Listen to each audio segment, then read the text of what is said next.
Eh bien, salut à tous, j'espère que vous allez bien, c'est Camille pour le Pro de la Réno. J'ai démoli tout le reste du plancher dans les chambres, comme je vous ai expliqué dans un précédent épisode. J'ai pas pu filmer ça parce que j'avais du monde sur le chantier et des gens qui voulaient pas forcément passer à la caméra. Donc j'ai fait ça en caméra off. Aujourd'hui, on va se faire un peu d'élec. Je vais vous faire un peu le tour là pour vous expliquer un peu ce qu'on va faire. Je vais vous expliquer un peu les raccordements, vous donner 2-3 astuces. Donc là, tu vois le plancher... il a dégagé, et après là dans cette chambre, pareil, le plancher, tu vois, tout a dégagé, tout a valsé, donc je vais pouvoir faire mon doublage ici, donc il faut que je me prépare les lecs sur ce mur, parce que là j'aurai un lit, donc qui dit lit dit prise électrique, le va-et-vient de la tête de lit pour éteindre la lumière. Après la salle de bain, mais ça va pas beaucoup avancer. Là l'objectif de la journée, c'est on va faire les lecs de cette chambre, on va faire des cheminements, là ce tuyau c'est pareil, il va falloir que je le reprenne, parce que ça c'est l'évacuation de ma cuisine et ma salle de bain que j'ai au-dessus. Ça c'était la salle de bain et là il y a la cuisine. Donc tu vois la gueule du tuyau, il n'y a pas un collier, il n'y a rien. Donc là on va faire les prises, les inters et tout ça, les lumières. Donc on va se faire un cheminement au plafond, on va attacher les colliers, des embases. Là ici, là où il y a les rouleaux de laine de verre, je vais cloisonner derrière le fond. Là. Je vais cloisonner pour faire une séparation entre la chambre et la cave. Faire une cloison avec isolation thermique, acoustique. Parce que quand les locataires vont louer le chalet, quand ils vont descendre chercher du bois à la cave, j'ai pas envie que ça dérange les gens qui habitent en dessous. Après ici on cloisonne à peu près par ici, on fait une cloison à revenir.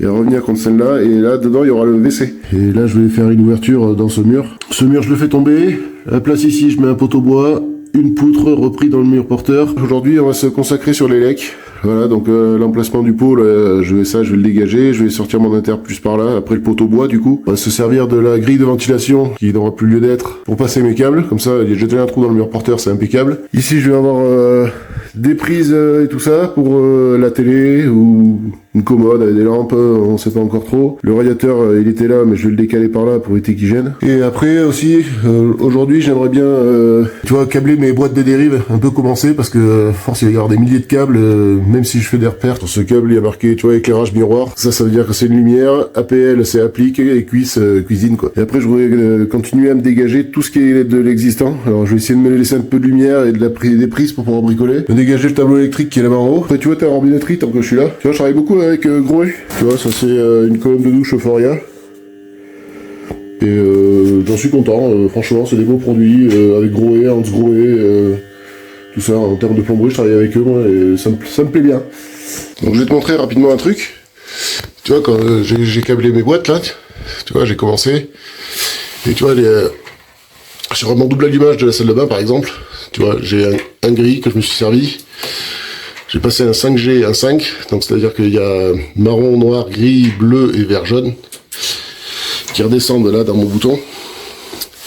Et je te disais au début que tu vois je voulais noter un peu quelle couleur je branchais sur quoi.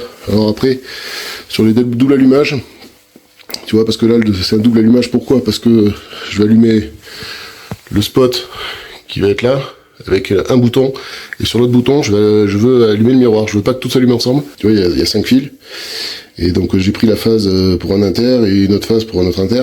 Bon, alors j'aurais pu prendre la même phase pour les deux, hein, c'est pas le problème. Mais vu que j'ai 5 câbles, autant les utiliser. Et d'ailleurs ça c'est un 3 fois parce que c'est la prise. Voilà, là celui-là il y a 5 câbles, tu vois. Je fais un petit zoom. Sur mon double bouton que j'ai celui de gauche, enfin celui de ce côté qui m'allume le miroir, ou celui-là qui m'allume les spots, ou inversement, tu vois, moi je m'en fous un peu. Mais après si tu veux vraiment que, je sais pas, mettons, ce bouton-là allume absolument le miroir, et que ce bouton-là allume absolument les spots, tu vois, il faut te repérer un peu la couleur des fils, tu vois, sur un bout de papier. Bon là, moi dans ma configuration, je m'en fous un petit peu, tu vois, donc après c'est pareil, là j'ai les va-et-vient, tu vois, du salon et de la cuisine, parce que je vais faire allumer... Sur le plan de travail de la cuisine, ici, il y a un îlot, une table, tu sais, pour manger. Et au-dessus, je vais mettre 2 spots. Et donc, je vais le dissocier du reste du salon, salle à manger. Donc, c'est pour ça que là, j'ai marqué va-et-vient cuisine. Et sur celui-là, il y a marqué va-et-vient salon, tu vois. Voilà, donc, je sais pas si j'ai été très clair dans ce que je vais essayer d'expliquer. J'ai un dossier travaux, tu vois, où je me suis dessiné les plans. On va sortir la poule.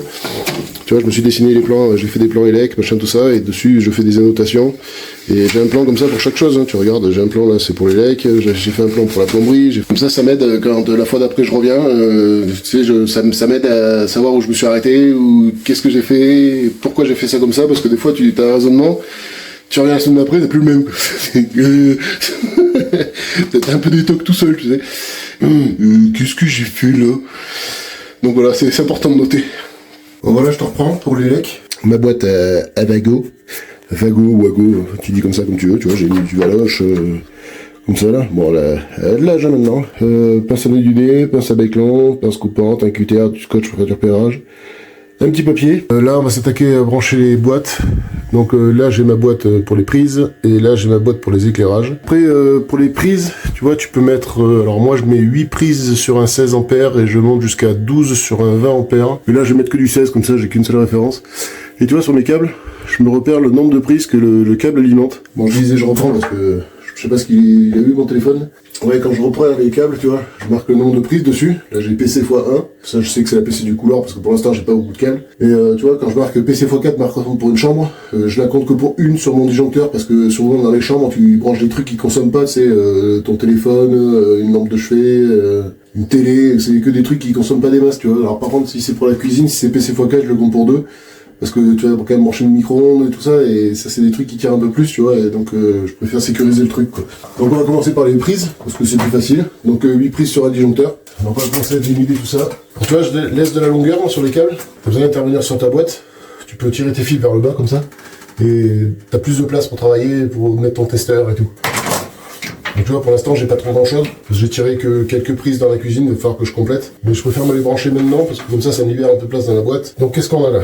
Là, tu vois, j'ai PC cuisine x2, donc ça va être un bloc de 4. Là, tu vois, PC cuisine x4, donc ça c'est un bloc de 4. Voilà, donc ça et ça, on va le brancher ensemble. Donc du coup, ça me fait déjà 4 prises dans la cuisine. Donc là, j'ai mes prises cuisine, tu vois, j'ai déjà 6 prises. Je vais pas aller au-delà, tu vois, sur ce disjoncteur comme ça, que PC cuisine, clac, ça coupe toute la cuisine. Donc ça, on va le brancher ensemble. Il me restera plus que la lime à passer jusqu'à mon tableau. Et après, on va faire PC, tu vois, salle de bain, couloir. Et je pense que je vais mettre toutes les PC des chambres avec. Tu vois, 2 circuits prises, ça suffit largement. Je vais peut-être refaire un départ, tu sais, PC salon ou un truc comme ça. Je vais prendre, mettons, salle de bain, couloir sur une alim, me prendre une chambre, et après sur une autre alim, me prendre les PC de la deuxième chambre et du salon. Comme ça me fait 3 départs. Donc allez, on démute ça. Donc mon Jokari, je l'ai oublié. Donc à l'ancienne, au cutter, et tu tires. Alors tu fais gaffe au cutter à pas couper tes fils, hein. Et à pas couper tes doigts aussi.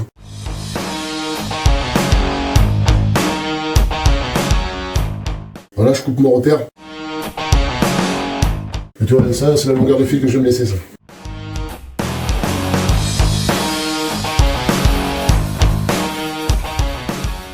Après, si t'as envie de faire, tu sais, un disjoncteur par pièce, tu peux.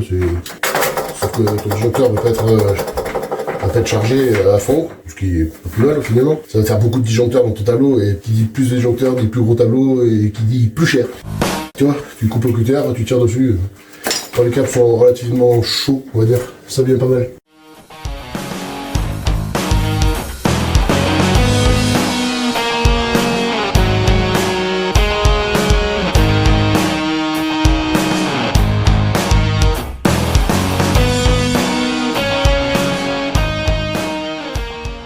Je l'ai nudé aussi, tant que j'y suis. Alors, comme je sais que ça arrive que du fond, tu vois, je sais que c'est ma salle de bain et mon couloir.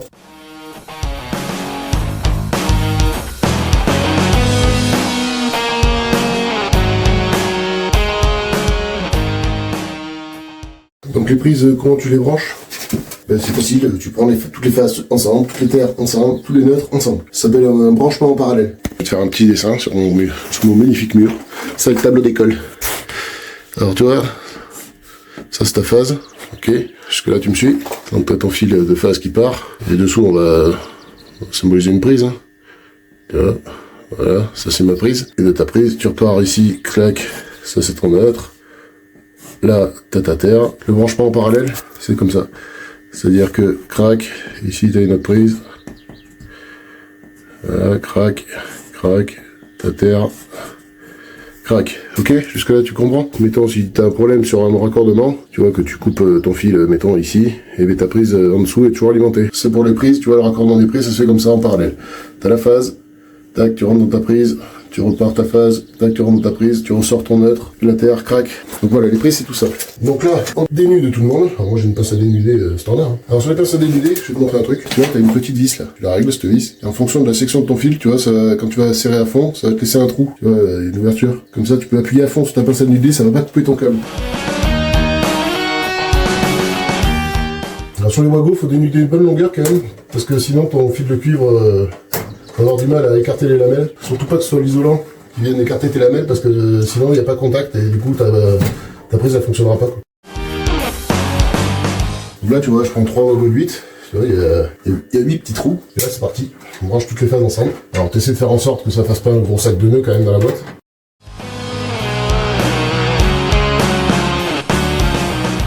Voilà, tu les peignes, tu lui fais le brushing.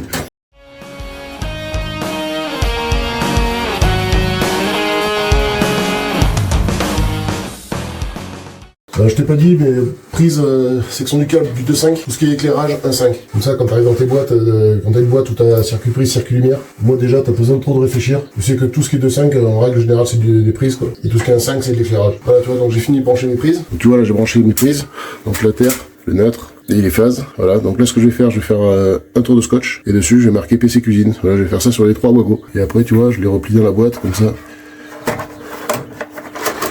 Voilà, tu les replies dans la boîte.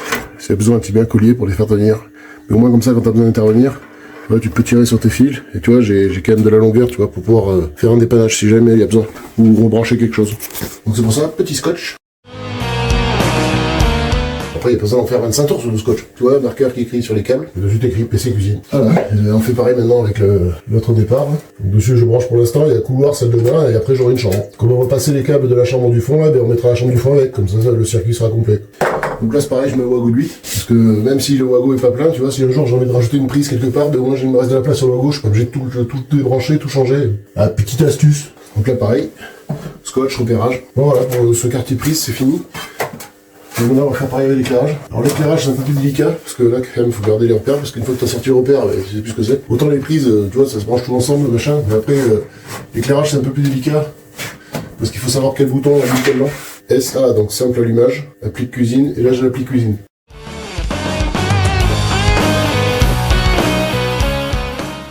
Et tu vois, j'ai coupé, j'ai perdu mon repère, et tu vois, je vais le brancher de suite, repérer de suite sur le wago, avant que j'oublie ce que c'est.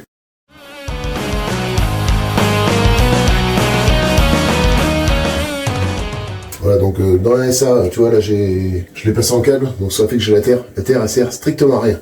La terre, il la faut à ta lampe, et c'est tout. Quand je passerai mon alim éclairage, toutes les terres des lampes, tac, tac, tac, tac, sur la terre de la ligne. Mais après, là, au bouton, tu vois, la terre, je la coupe, je la dégage, comme ça, ça me fait moisse de fil dans la boîte. Voilà, par contre, sur l'applique cuisine, tu vois, là, la terre, faut que je la laisse.